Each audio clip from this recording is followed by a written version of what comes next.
Welcome to the world of quality flatwork finishing with sharper finish flatwork finishers.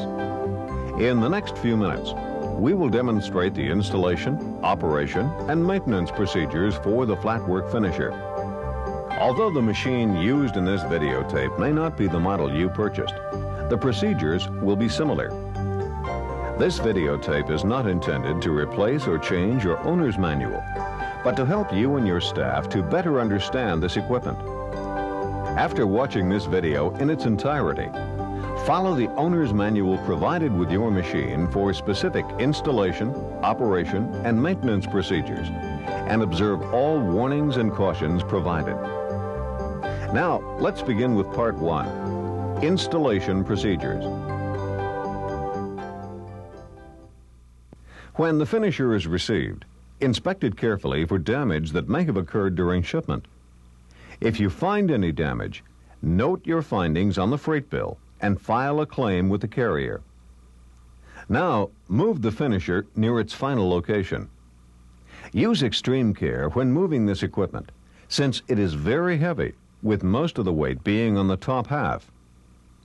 Carefully remove the wooden crating, take off the plastic, and remove the accessories box. This box contains a can of wax, a tube of grease, and your owner's manual. These items should be saved for use later. The brown paper protects the feed ribbons during installation and should not be removed until later. Now, carefully move the machine into position.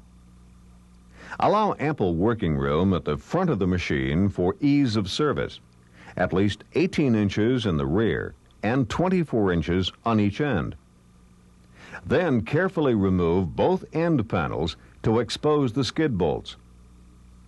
The machine can be suspended on the extreme ends of the connecting rods using metal pipes and blocks. Never raise the machine from the middle of the connecting rods. Once the skid is removed, slowly lower the finisher to the floor using heavy equipment jacks. Now that the finisher is properly positioned, check that nothing has vibrated loose during shipment and that all fittings are tight. The next step is to connect the finisher to the vent and utilities. The motor blower unit must be individually vented to the outside and must not be connected with other equipment ducting. Also, 4 feet of flexible metal conduit should be used to connect the motor blower unit to the stationary discharge piping to allow easy removal of the vent hood for future maintenance. Before making any utility connections, check that the utilities available conform to the specifications of your machine. All utility connections should be done by trained technicians according to local code requirements. An AGA design certified gas connector is the most common means of supplying gas to the finisher. The gas supply line must have a shutoff valve with an 1/8 inch pipe plug, which can be removed for checking gas pressure. Purge air and sediment from the line before tightening the connection. Open the valve until the odor of gas is detected. Then close the valve and tighten the connection. Check all gas connections with a soap solution and fix any leaks which are located. Now, reinstall both end panels. These panels are electrically interlocked and must be in place before the machine can be started. The brown protective paper may now be removed from the machine. Carefully cut the paper. Close the shutoff valve and set the thermostat to off. Now, start the finisher by pressing the Push to Start button and guide the paper off the feed ribbons by grasping the lower edges. On 3-phase machines, if the machine does not immediately rotate in the correct direction, stop it at once and check the electrical connections. After the paper is removed, stop the machine and check the gas pressure. With the shutoff valve still closed, remove the pipe plug from the line. Connect a manometer or pressure gauge. Open the shutoff valve and start the finisher. Gas pressure should be approximately 3.5 water column inches for natural gas and 11 water column inches for LP gas. With the machine now fully and properly connected, you should be ready to test the heating system. All gas-heated finishers are equipped with a pilotless direct spark ignition system and a burner far-end flame sensor. This system is designed to provide safe and economical heating. Press the push to start button and set the thermostat to 250 degrees Fahrenheit. Look through the inspection hole in the left end panel to determine proper burner ignition. In approximately 8 to 10 minutes, the green light above the thermostat dial should light. This indicates that the machine has reached the temperature called for by the thermostat. Again, look through the inspection hole to be sure the gas has turned off. At this point, the machine should be fully installed and ready for operation.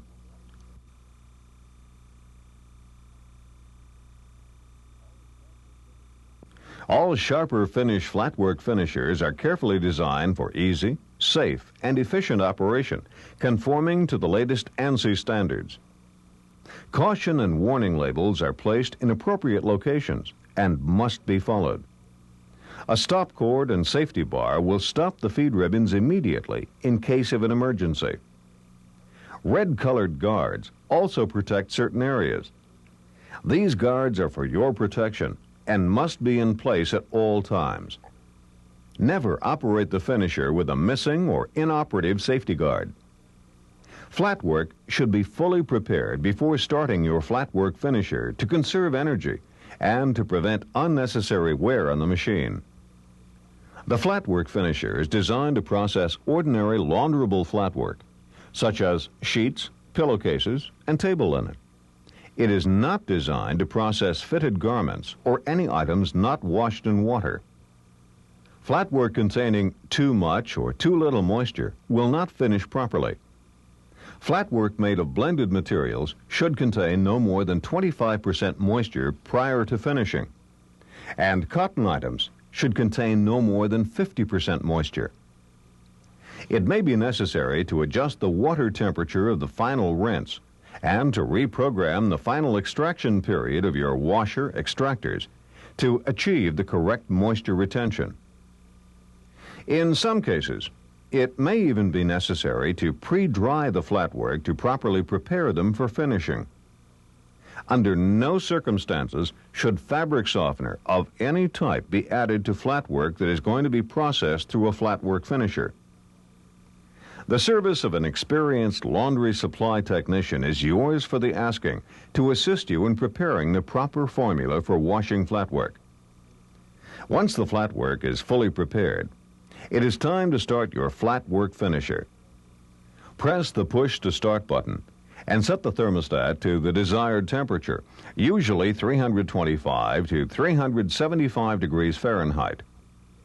On machines equipped with the variable speed control, the speed can be adjusted to accommodate your quantity requirements, type of material being processed, and moisture content. We suggest starting at the lowest possible speed, and as you become familiar with the procedure and equipment, that this speed be increased. Your flatwork finisher is designed to apply just the right amount of heat and pressure, and to gently but evenly stretch all work. Simply feed flatwork into the machine and let it do the rest. For maximum production and highest possible quality, we strongly recommend the feed one, fold one method of operation. As you can see here, the operator feeds in a tablecloth, and once it is released, she is free to take the previously finished cloth off the receiving table to fold it. Then the next cloth is fed, and while it is processing through the machine, the previous cloth is folded. Following the feed one, fold one process and alternating the tablecloths to the opposite ends of the finishing area is the correct procedure to ensure maximum quality and quantity. Small items, such as napkins and pillowcases, should be fed across the entire available finishing surface by starting at one end and feeding each successive item closer to the opposite end. Feeding into one area only will cause the unused area to overheat and may cause damage to both the material and machine when work is fed through the area that has been unused.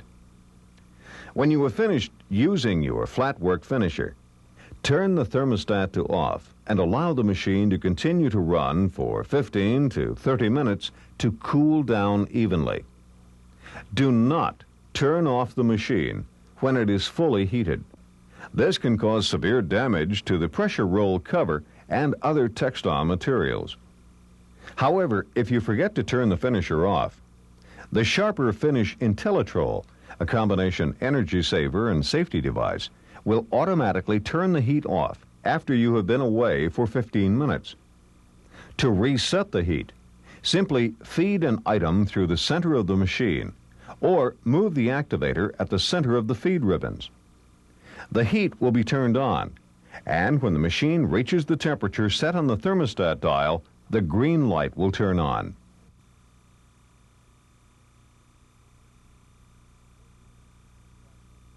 Maintenance of your Flatwork finisher is a simple yet very important part of proper operation.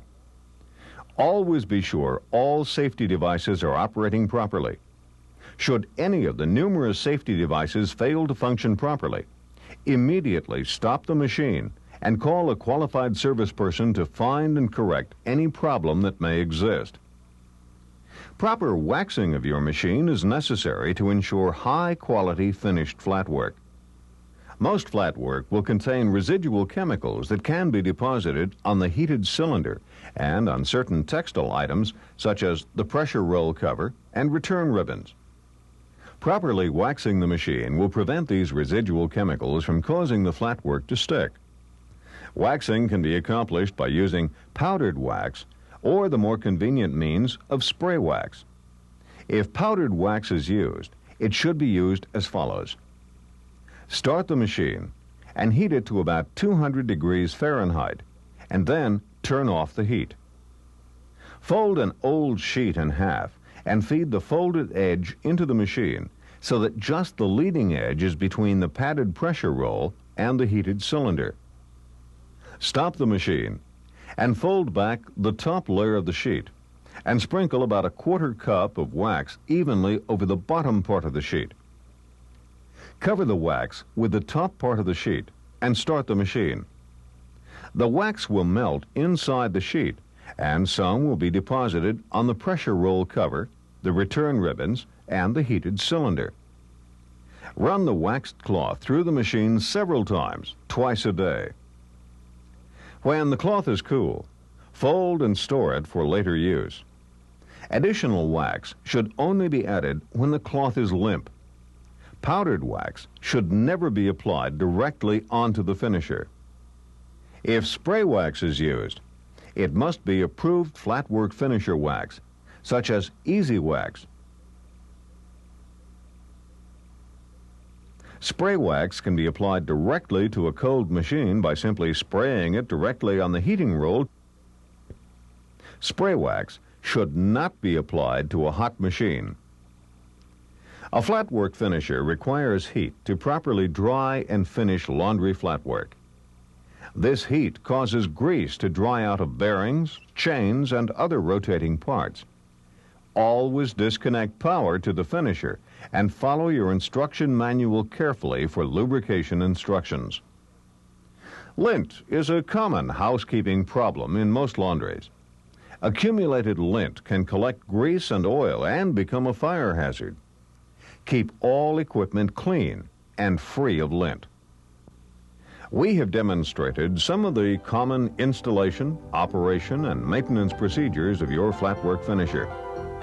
As we mentioned earlier, you should read the owner's manual before operating your flatwork finisher for additional information beyond the scope of this presentation. Sharper Finish is anxious to assist you in every way possible to correctly install, operate, and maintain your machine. If you have any questions, we encourage you to call your distributor or our customer service department